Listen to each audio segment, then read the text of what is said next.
Êxodo capítulo 20, versículos de 1 a 3.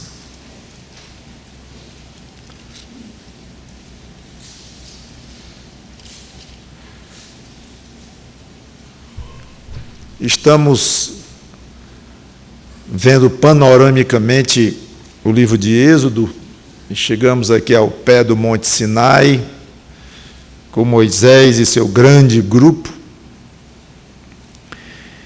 E eu até hesitei se, quando chegasse na entrega dos 10 mandamentos, se eu iria dissecar os mandamentos de um a um, ou deixar para outra ocasião e continuar com o aspecto histórico do livro, aplicando, como temos feito na prática, várias lições, e deixaria para falar dos 10 mandamentos depois, mas resolvi, então, abordar os próprios 10 mandamentos e depois continuaremos com o prosseguimento da história mesmo, em termos cronológicos, da continuidade do êxodo, da saída do povo lá do Egito. Então, pretendo dedicar uma pregação dessas mais curtas de domingo de manhã para cada mandamento.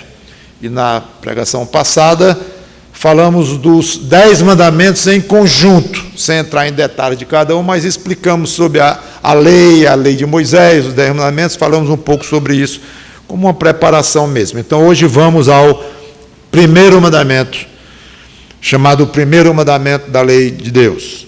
Êxodo 20, de 1 a 3, então falou Deus todas estas coisas: eu sou o Senhor teu Deus, que te tirei da terra do Egito, da casa da servidão.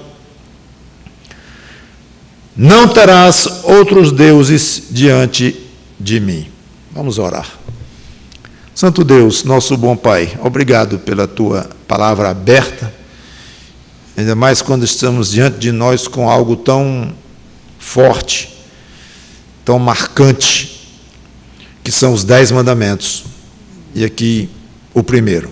Nos abençoa a tirarmos lições bem práticas para nós e aprendizados úteis do teu pensamento, dos teus critérios, dos teus padrões, do que se passa nos bastidores celestiais à medida que tu nos revelas nas Escrituras. Em nome do Senhor Jesus Cristo, te pedimos e agradecemos.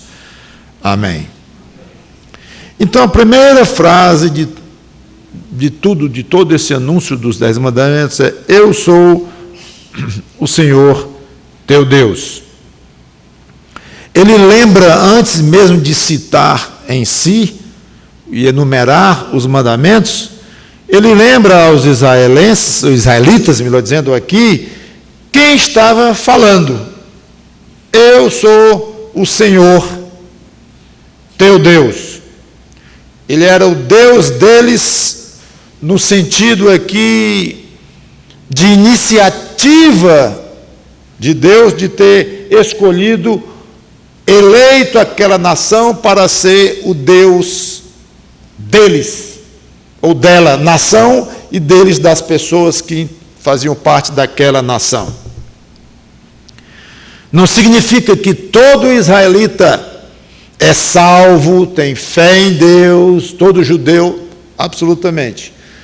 Mas Deus se dirige aqui, é duplo o alvo dele. Primeiro, quando ele fala à nação, quando diz que te tirei da terra do Egito, e ele fala então a um grupo.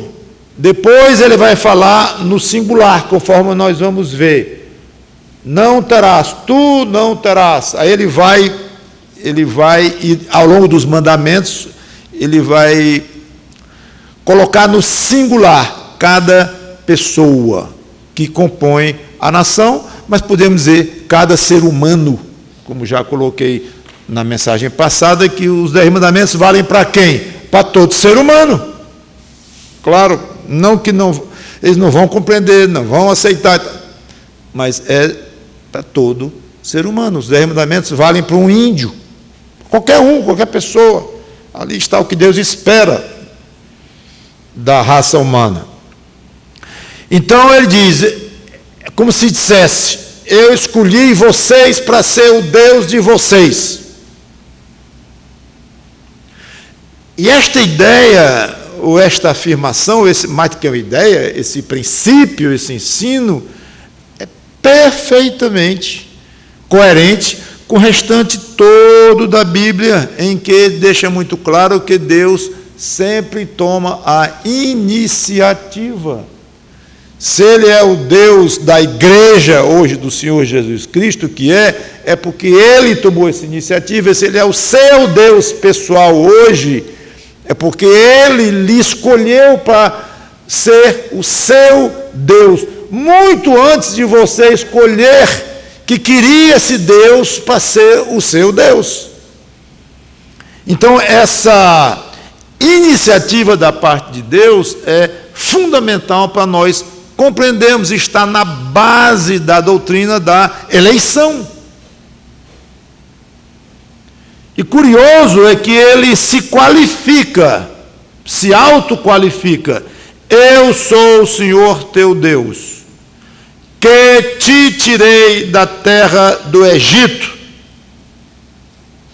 E ele complementa, não o lugar em que vocês estavam de férias, não o lugar em que vocês estavam escapando de alguma coisa, que foi no começo, escapando da fome lá na Palestina, 400 anos antes, começou de um jeito, mas terminou de outro, tanto que Deus qualifica aqui o Egito. Te tirei do Egito. Mas quando eu falar em Egito, não se lembre de José, que acolheu vocês, digo, o povo dele, não vocês propriamente falando, porque gerações antes, 400 anos antes, mas o Egito se transformou numa casa de servidão. Vocês chegaram como pessoas livres, sofridas, correndo de uma fome, mas livres, foram porque quiseram, porque José convidou e vocês aceitaram, estavam necessitando, mas isso aqui se transformou numa casa de servidão e ficou horrível para vocês. Não foi? E todos diriam, foi, Senhor. Claro, estava recentíssimo ainda, meses que eles tinham saído de lá. Então não é um Deus vago, teórico, mas um Deus que cuidava deles, um Deus que libertava. E essa ideia também é muito importante. Muitas pessoas falam em Deus hoje como um conceito em que acreditam, e vamos supor que acreditem mesmo, mas no sentido mental, como acredita que Pedro Álvares Cabral descobriu o Brasil, então aceita, acredita naquilo, acredita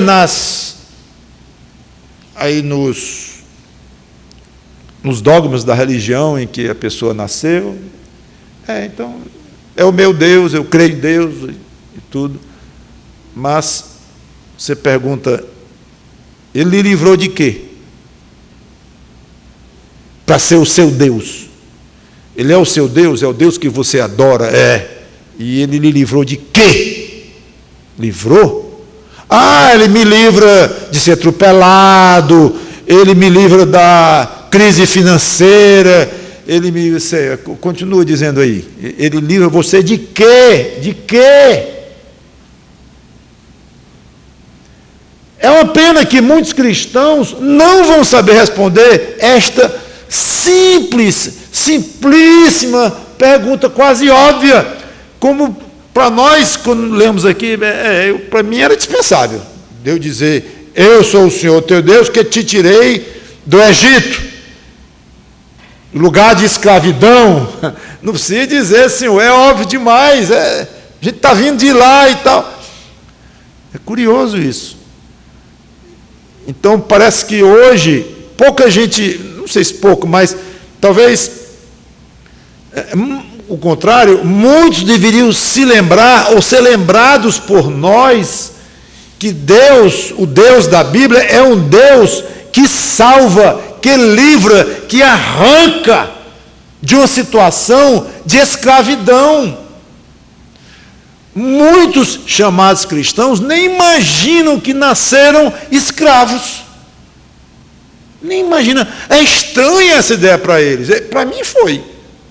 Eu comecei a conhecer o Evangelho, já com 20 e tantos anos de idade. Eu, escravo de quem? Escravo de ninguém. Nasci livre. Sou livre. Faço o que quero, ainda mais com a arrogância que eu tinha. Faço o que eu quero e tudo mais. E Deus, eu acredito, tem um Deus aí. Então, alguém que se relaciona com o Deus Criador desta forma, não pode dizer, Ele é o meu Deus. Não é. É no sentido de Criador, óbvio. Mas não no sentido de uma relação pessoal, como Deus quer se relacionar com as pessoas. E só tem sentido se relacionar com as pessoas que entendam quem é esse Deus, o que Ele fez pela própria pessoa. Então, é a primeira frase dele, ele se apresenta formalmente: eu sou o Senhor teu Deus. E agora eu vou dizer o que eu fiz por ti. Isso. Ele não disse que dá o pão, não disse que criou, porque ele criou, ele dá o pão, ele faz isso, sustenta, dá saúde. É curioso isso. Não falou: te tirei da terra do Egito. Que terra? Escravidão. Eu te livrei. Sempre que pensar em Deus como seu Deus, se lembre, Ele me livrou do inferno, de uma escravidão eterna. Livrou. Eu fui livre. Ao lembrar disso, qualquer tipo de problema que você tenha nesta vida fica pequena. Experimente. Ah, porque isso, porque aquilo, uma circunstância desagradável, sofrida. Para. Eu sou filho ou filha de um Deus que me livrou da servidão eterna. Eu era um escravo do diabo, da minha própria carne, do pecado. Eu fui livre eternamente. O resto é resto.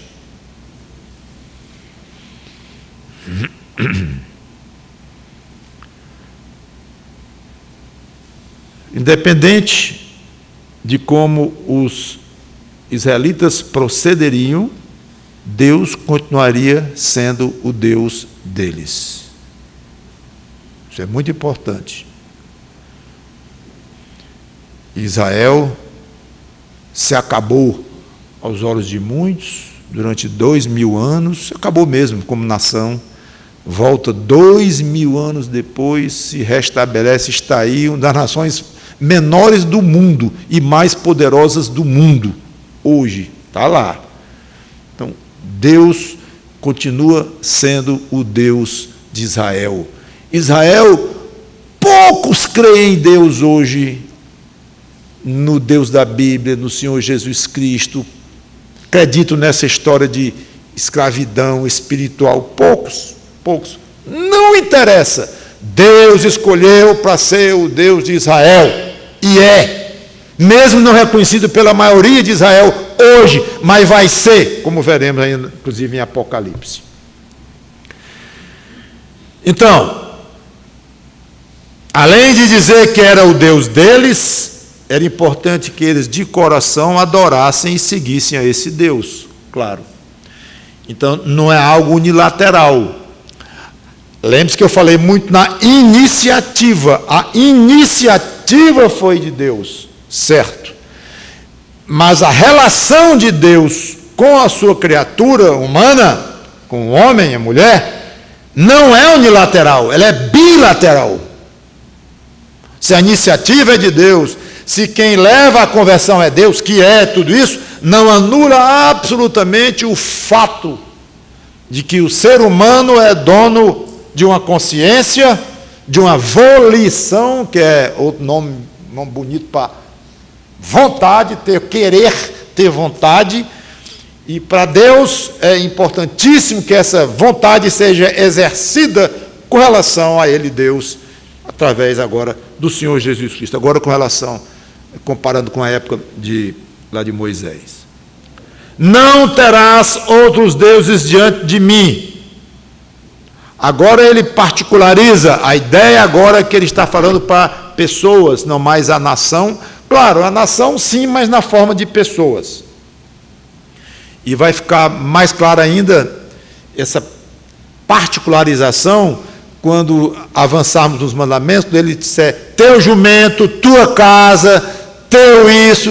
Então é óbvio que ele não está falando mais da nação como um todo, mas falando com pessoas da nação. No singular, ele enfatiza o individualismo de cada um. Deus sempre foi um Deus pessoal. Não encare Deus como o Deus dos crentes somente. O Deus da igreja, o Deus criador, eu disse, não encare somente assim. É claro que você vai encarar Deus como o Deus da criação e tudo mais, mas, antes de tudo, como o seu Deus. Que eu poderia passar muito tempo falando da deficiência que eu creio que os crentes hoje têm com relação a este aspecto. Que aspecto? A noção profunda de que Deus é um Deus particular, de uma personalização da relação entre você e Deus e você. Mas ao longo das pregações eu vou colocando isto.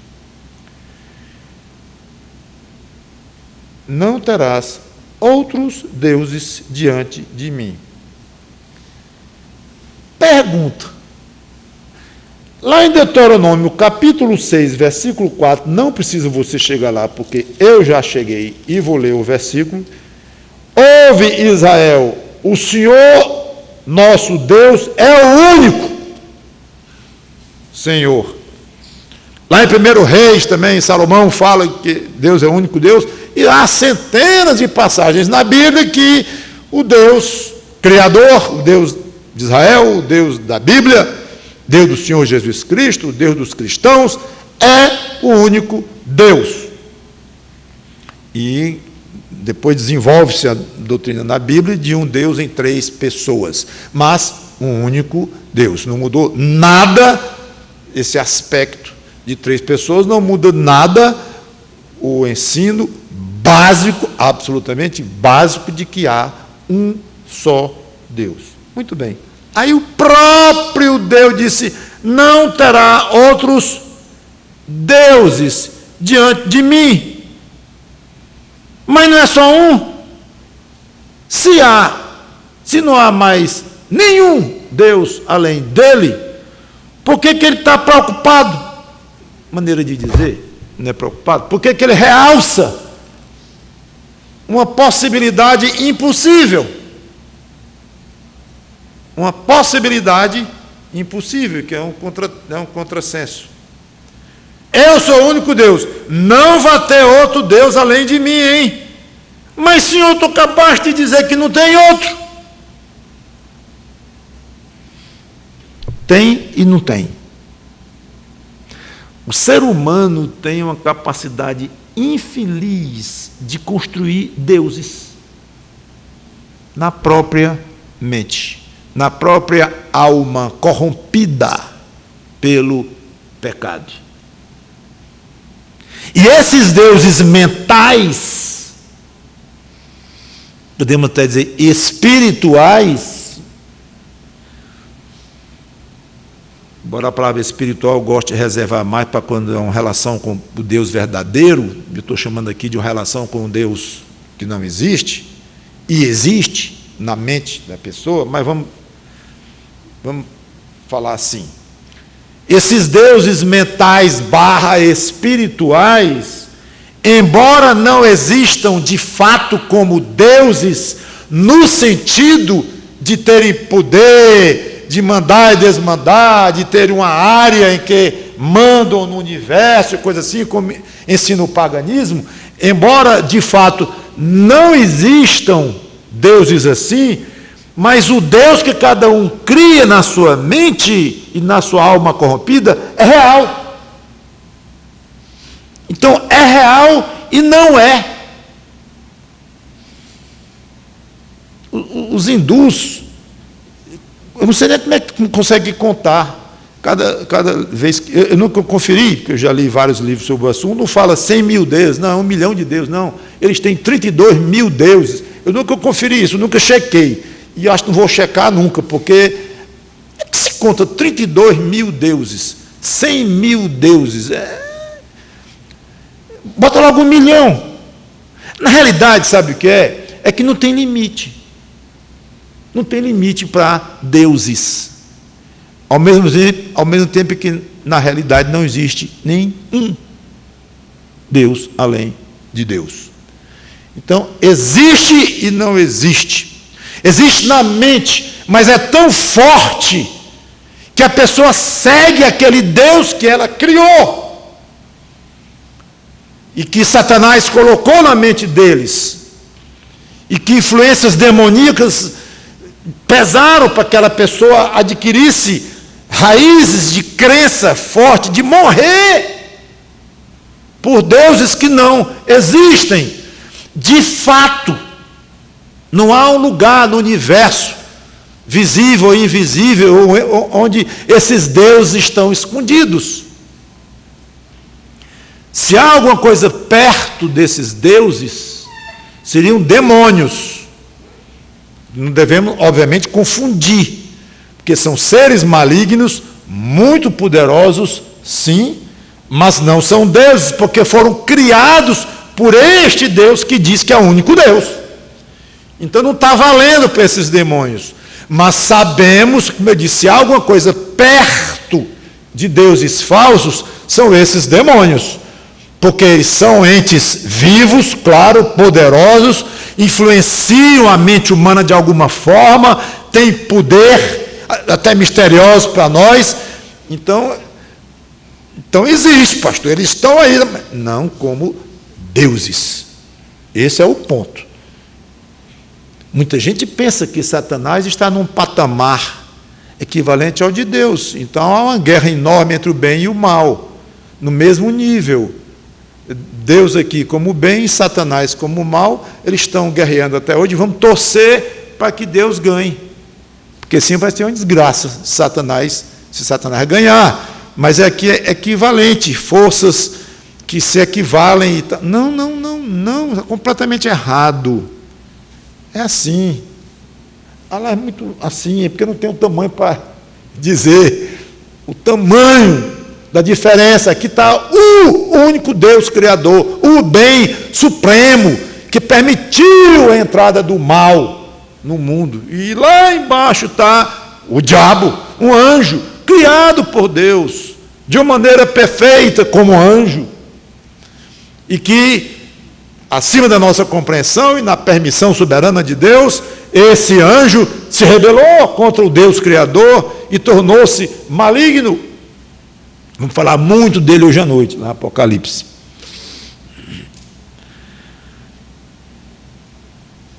Então a explicação é essa: não terás outros deuses diante de mim. E por que Deus não disse de uma forma positiva? Em vez de não terás outro, porque não diz assim, terás apenas a mim, como Deus. Aí nós podemos só especular um pouco. E é razoável supormos que a forma negativa que ele disse, não farás isso, aliás, vários mandamentos eu já disse, inclusive, é na forma não, mas enfatiza a tendência para a idolatria. Enfatiza a tendência de ter, sim, outros deuses diante dele. E Deus sabia que eles iriam ter outros deuses diante dele. Então, é a tendência terrível para a idolatria. Embora este mandamento aqui, o primeiro, não é considerado o mais importante. Interessante isso. É o primeiro, mas não é o mais importante. O mais importante nem está entre os 10 de uma maneira bem assim explícita. Ele está lá por dentro, discretamente. Aí, em Deuteronômio ele está mais claro também. Mas aqui, até aqui não, que é a famosíssima resposta do Senhor Jesus Cristo dos dois. Qual o grande mandamento? Então, amarás o seu Deus de todo o teu coração, toda a tua alma, todo o entendimento, está em Deuteronômio 6, e Êxodo vai falar também em amor a Deus já aqui, mas de maneira bem discreta. Então, não é o mandamento mais importante. O mais importante é, Jesus disse, mas o Senhor teu Deus, todo o teu coração, toda a tua alma e tal. Mas esse aqui é fundamental, sem o qual não existe nenhum tipo de relacionamento com Deus. Eu sou o Senhor teu Deus, não terás outros deuses diante de mim. Se tiver, acabou-se. A relação estragou. Pelo que eu entendo da Bíblia, há muito tempo cheguei a essa conclusão, de que, de longe, o pecado que mais ofende a Deus, de longe, é a idolatria, que é ir contra o primeiro mandamento. Claro, podemos dizer que é faltar amor a Deus, que está ligado com o mais importante, lógico, mas olhando de uma maneira bem particularizada assim, o que mais ofende a Deus? Imoralidade, perversidade, tudo isso ofende a Deus terrivelmente, claro, mas pelo que eu percebo, a maior irritação dele, a maior ofensa que você pode fazer, que um ser humano pode fazer com Deus, a maneira que um ser humano tem de mais magoar a Deus. Como é que eu magoo? Eu quero magoar é para valer esse Deus. Idolatria. Não há outro, ao meu ver. A felicidade ou a infelicidade de Israel, o sucesso ou o fracasso, a própria existência deles como nação dependeria de seguirem ou não este mandamento aqui. E infelizmente a história de Israel mostra que depois eles fizeram exatamente o contrário do que Deus tinha dito: não terás outros deuses diante de mim. Quanto tempo depois? Séculos depois? Décadas depois? Anos depois? Meses depois? É uma vergonha para eles e para nós como seres humanos pecadores. Dias depois. Vamos ver, quando acabar de vermos os 10 mandamentos e voltarmos à história mesmo em si, lá está o famoso bezerro de ouro, uma coisa grosseira, patética, absolutamente vergonhosa. Logo depois disso, e eles estavam vendo demonstração de poder de Deus, já tinham visto na saída do Egito tudo que Deus fez lá, e agora o monte na frente deles, proibido passar de um ponto adiante. Moisés tinha passado, obviamente tinha essa autorização, mas escuridade e relâmpago, trovão, tremor de terra, tudo muito forte, ao ponto de eles dizerem: não, Moisés, fala com eles, com Deus, tu fala aí que a gente fica por aqui, que nós vamos nos acabar aqui. Pavor pelo o tamanho da revelação, no caso da presença física, se podemos chamar assim, de Deus ali. E pouco tempo depois, já estavam no bezerro. E depois não parou mais. Entraram na idolatria de uma maneira muito forte, até o exílio da Babilônia, 600 antes de Cristo, a grosso modo. Nós estamos aqui em 1400 e pouco antes de Cristo. Então, durante 800, 900 anos, quase um milênio, esse povo para o qual Deus diz: eu sou o Senhor teu Deus, que te tirei da escravidão, não tem outro Deus diante de mim, ou outros deuses. 1000 anos depois, ao longo de 1000 anos, Deus, mais ou menos, fizeram exatamente isso, idolatria pesada. Deus reclamou muito, não vou ler a passagem, o tempo está acabando aí, mas Isaías 57, Jeremias 2, Deus reclamando direto, depois, séculos depois, através de outro profeta, séculos como Isaías, aí depois Jeremias e vários outros, reclamando. Vocês estão fazendo do pau um Deus, da pedra um Deus, vai pedir para a pedra essas coisas. Deus se mostrava magoado com eles, e irado, mas não adiantava, idolatria pesada. Aí foram para a Babilônia, voltaram sem idolatria a outros deuses como é que eu vou dizer isso aqui? No sentido de deuses para quem eles iriam orar e considerar como tivesse criado eles, ou tivesse poder sobre circunstâncias da vida deles, como os deuses pagãos pretensamente têm. Então, neste sentido, voltou um povo monoteísta, como se chama, e passou a ser conhecido como o povo de um Deus só. São conhecidos como povo de um só Deus.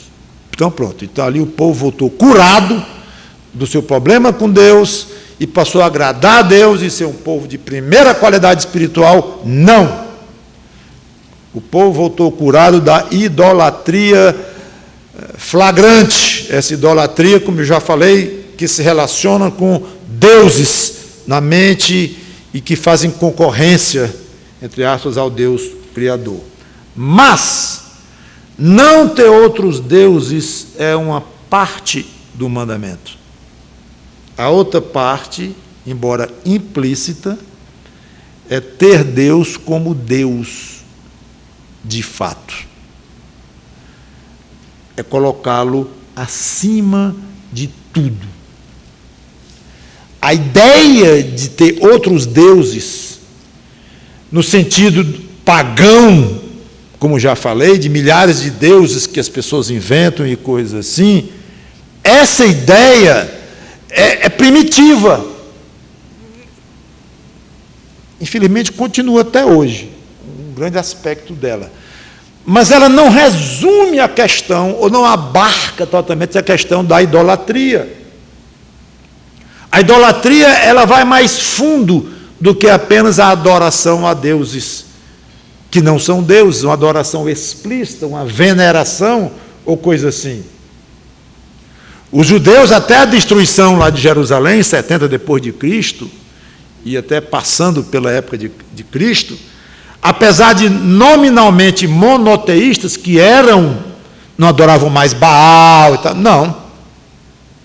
Mas eles tornaram-se muito legalistas, apegados de uma maneira exagerada à lei de Moisés, que foi sendo acrescida passo a passo, apegados à letra da lei, como eu disse, letra essa que foi até aumentada, passaram a ser altamente artificiais, cheios de regrinhas, politizados, agradando poderosos, faziam o que queriam, ou seja, apesar de não mais abertamente idólatras a outros deuses pagãos, mas tornaram-se idólatras de outras coisas, não numa adoração explícita a uma pretensa divindade, mas a muitas coisas da vida. A própria lei, como já falei, ou o que chamavam de lei, e Deus ficou de lado. Quando Jesus Cristo chegou, ele encontrou um povo muitíssimo afastado de Deus. Idólatra como os pagãos, não mais. Mas que não se mexesse não vou dizer nenhum versículo das Escrituras, que era o Antigo Testamento até ali, mas em qualquer parte considerada pelo judeu de sagrado, mesmo tendo sido acrescida às Escrituras, não se toca naquilo, não se toca na regra tal, nem na regra tal, e verdadeiros absurdos de proibição, não se podia, então eles ficaram escravos daquilo. Não é que eles passaram a adorar aquilo como uma divindade, mas aquilo estava acima de Deus, que é um tipo de idolatria que realmente passou a ser muito divulgado ou ensinado no Novo Testamento. O Velho falava pouco nisso. Quando se fala de idolatria no Velho Testamento, se pensa mais mesmo na idolatria pagã. Mas no Novo Testamento, embora a idolatria pagã continuasse aí mundo afora direto, não mais em Israel, mas no mundo total. E Israel, longe daquela idolatria pagã, mas idólatra de outras formas. Eu quero acelerar um pouco, eu quero ver se fico numa pregação por cada mandamento. Então, Paulo vem e fala muito do problema da idolatria dos povos pagãos. Ele até debocha dos pagãos, dizendo que eles adoravam deuses que não são nada. Está lá em Gálatas 4:8, não vou ler. Os novos convertidos, agora os novos cristãos, eram saídos da idolatria grosseira, que os judeus não praticavam mais, mas os pagãos ao redor, direto, lá em 1 Tessalonicenses 1:9. Mas aí vem o Novo Testamento com uma novidade, que eu considero assim, comparado com o Velho Testamento. A noção de que a idolatria não é apenas a adoração direta a algum deus pagão. Idolatrar é respeitar, se sujeitar, servir qualquer coisa em lugar de Deus. Se não adorar explicitamente, mas adorar no sentido prático, de colocá-lo numa posição acima do próprio Deus. Aí vem Paulo e ensina isso claramente. Efésios 5:5, dizendo que a avareza é idolatria. Um conceito, novidade para o Velho Testamento. Avareza e idolatria. Eu nunca vi um rico, ou nunca vi alguém pão duro, né, de frente de um maço de dinheiro, fazendo assim, ou orando, o dinheiro se multiplica e de R$1.000 vira 100.000 e tal, faz um milagre na minha vida e tal. Alguma coisa assim, adorando o dinheiro. Mas Paulo diz, avareza, pão-durismo, ser agarrado ao dinheiro é idolatria. Opa! Essa é um conceito mais fino. E a Bíblia, de fato, é uma revelação progressiva, como nós sabemos muito bem.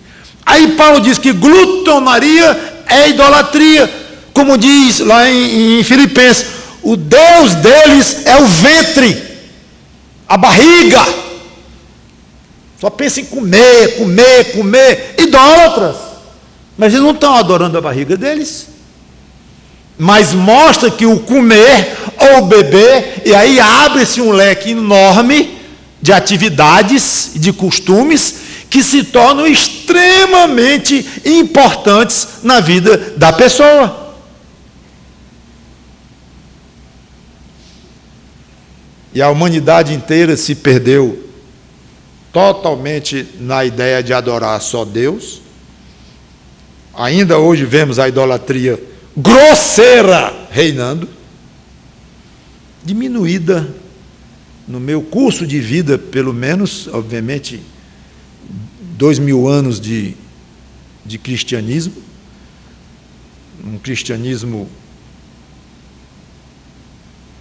que é só uma capa, ao lado do cristianismo verdadeiro, modesto, humilde, perseguido, e ao lado uma capa, mas uma senhora capa, de um cristianismo enorme, mundial, rico e idólatra no sentido do Velho Testamento, no sentido grosseiro mesmo. O diabo é tão sagaz que ele conseguiu ainda colocar a idolatria grosseira de ficar na frente de uma imagem de gesso.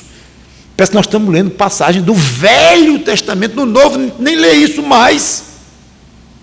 Aí ele vem em pleno século V, século X, século XV, século XX e século XXI, e vemos pessoas com imagens aqui na cara, na idolatria grosseira. Só não é tão grosseira porque utiliza personagens da história do cristianismo, mas dando aos personagens status de divindade. É óbvio, uma criança entende isso. Como é que um adulto não entende? Diabo cegando o entendimento dos incrédulos para que não respondesse à luz do Evangelho do Senhor Jesus Cristo. A explicação é essa. Porque é óbvio, mas chama de veneração, chama de respeito, chama de o que quiser, é adoração, fazendo oração, fazendo pedidos. Além deste tipo de idolatria, e este tipo de idolatria mais grosseira, como eu ia dizendo, diminuiu nas últimas décadas, eu assisti, já, obviamente, as pessoas da minha idade, e as mais velhas, assistiram uma diminuição nessa idolatria grosseira, mais ou menos, porque tem me chocado, às vezes eu entro em prédios, hoje em dia, prédios particulares, prédios públicos, e está lá uma imagem enorme de um chamado santo, uma chamada santa, estátuas grandes, a Receita Federal, quase que eu ia falar com o diretor lá, não ia perder meu tempo, mas estava lá uma estátua enorme, digo, isso aqui é do contribuinte, meu amigo. Os advogados aí, eu não sei, deve ter alguma lei que proíbe isso, porque meu imposto comprou essa imagem aí, isso é idolatria, tira isso. Receita Federal aqui, faz alguns anos isso, hoje deve ter 2 estátuas, não sei. Ou então a estátua da natureza mãe, que é outra deusa que está surgindo aí, já surgiu há algum tempo, que é a natureza, a mãe natureza, a terra, e coisa assim, que a ecologia é uma idolatria muito forte. Ela é mais sutil, mas a ecologia, quando ela é radicalizada mesmo, e quando ela é muito forte, ela entra rapidamente na idolatria, claramente. Então, por trás, o diabo é muito sagaz, por trás da ideia saudável de cuidar dos animais, de cuidar da terra e cuidar das árvores, das florestas e tudo, à primeira vista, muito saudável, mas por trás disso tem idolatria grande, e se misturam com outras crenças de que toda a natureza é um só, que pegou num, pegou no outro, tocou no outro, e que tudo sente, e que a natureza sente as coisas.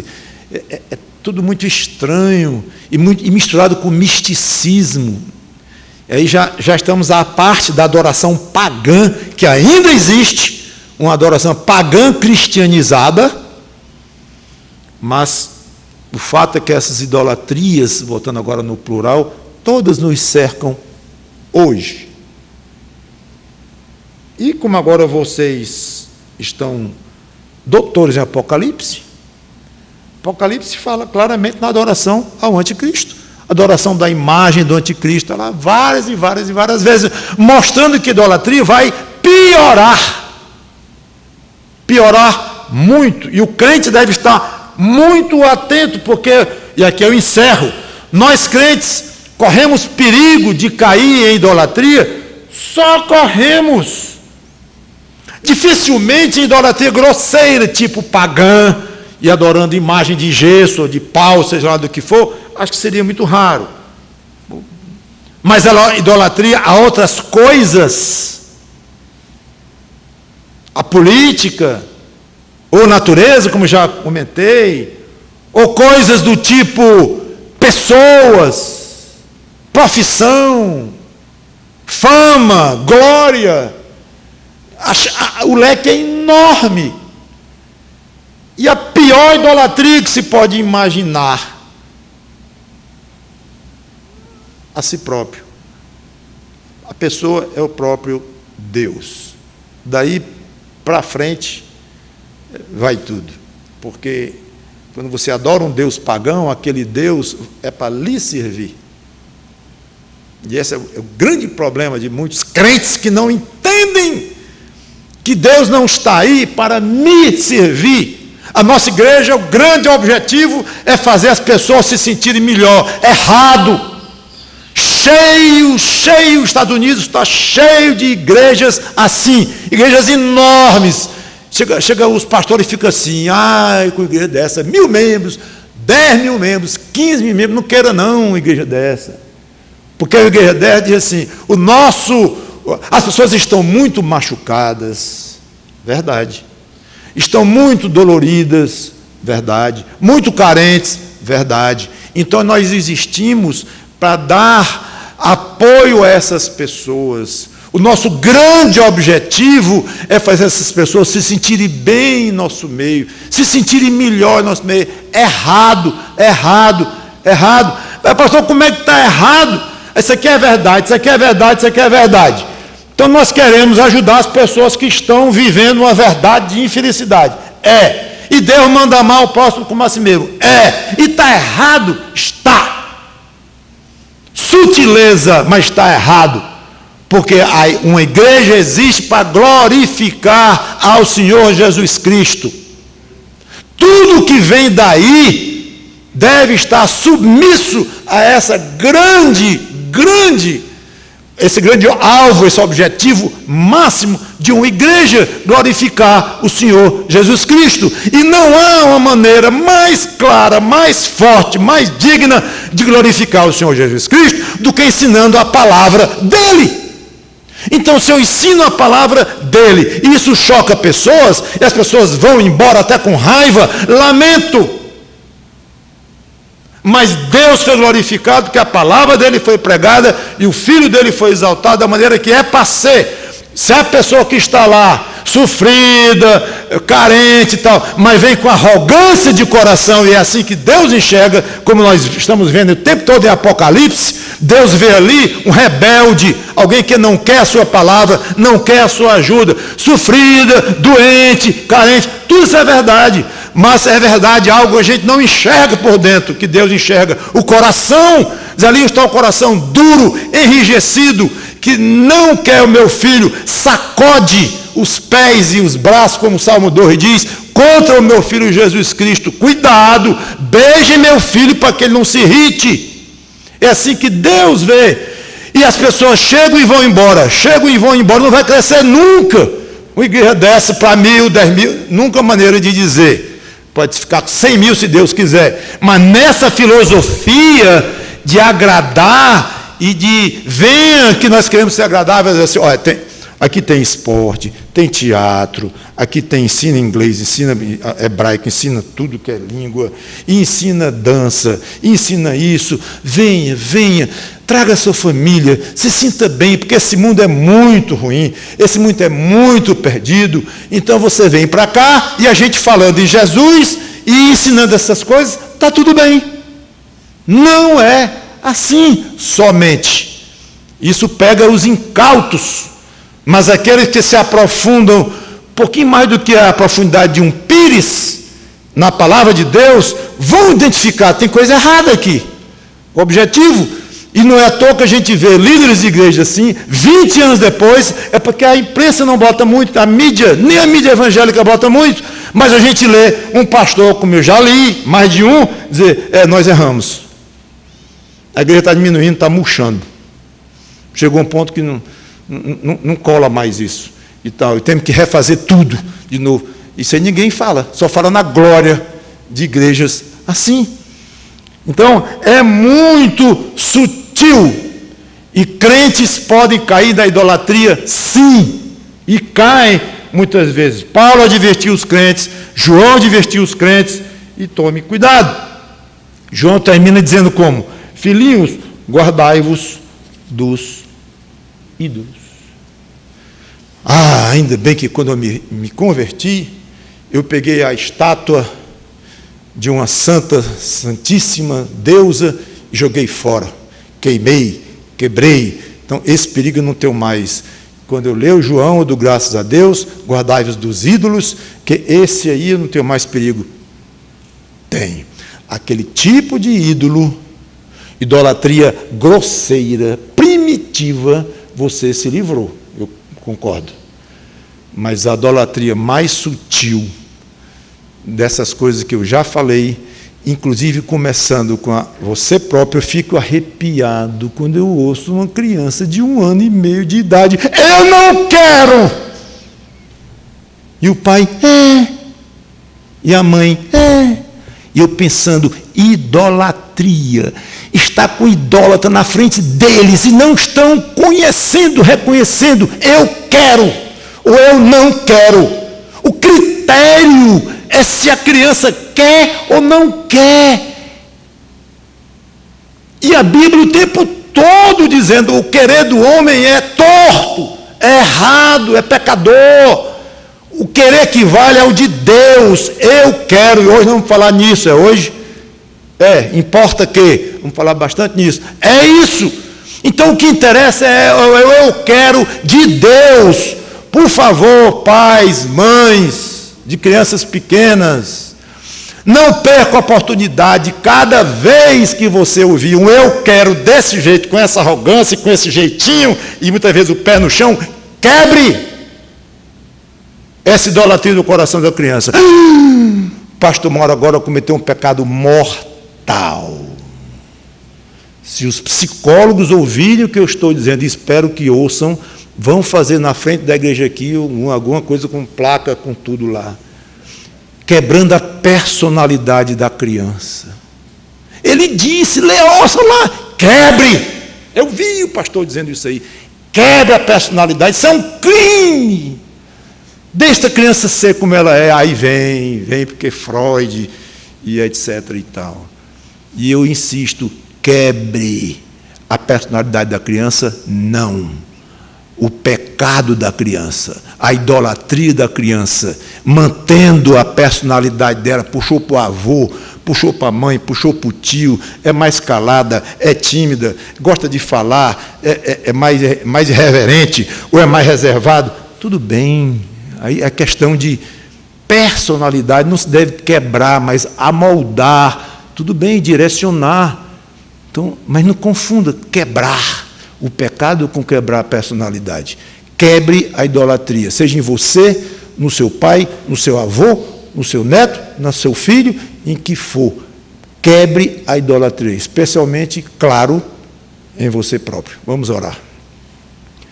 Obrigado, Senhor Deus, pela Tua palavra, que o Teu Espírito Santo nos ajude nessas coisas. Em nome do Senhor Jesus Cristo, amém.